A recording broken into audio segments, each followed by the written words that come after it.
Now to the economy, and in Ireland, lawmakers hoped a new property tax would raise €160 million to help cut the country's deficit. But in a protest against austerity, nearly half of the homeowners targeted refused to pay. Our Europe editor David Tweed is back with us. It seems this tax is the final straw for some.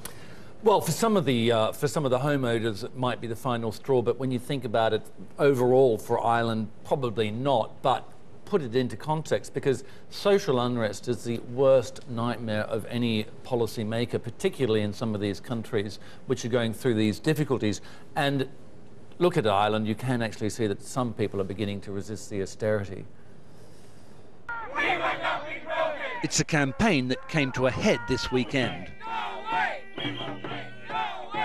Irish householders protesting a new property levy meant to raise €160 million and help reduce a budget gap that's projected to be the widest in Europe this year.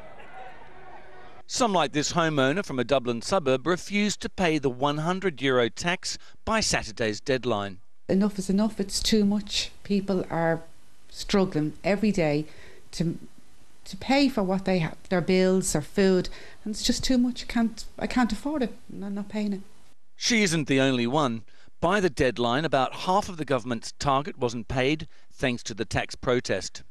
But it needs all the help it can get. The deficit is projected to be 8.6% of GDP this year, higher than the UK and Greece.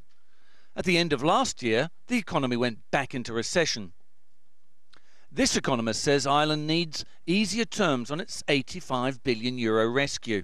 Ireland has taken the biggest pain in terms of the fiscal adjustment so far. No amount of taxation, no amount of economic growth and so-called experts-led recovery will ever allow us to get out of this problem.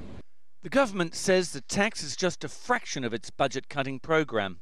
This is a domestic issue, so we've got to get it right and learn the lessons from it, and I think we will. A relatively small amount of money has touched a nerve with the Irish population that wants to see austerity stopped in its tracks.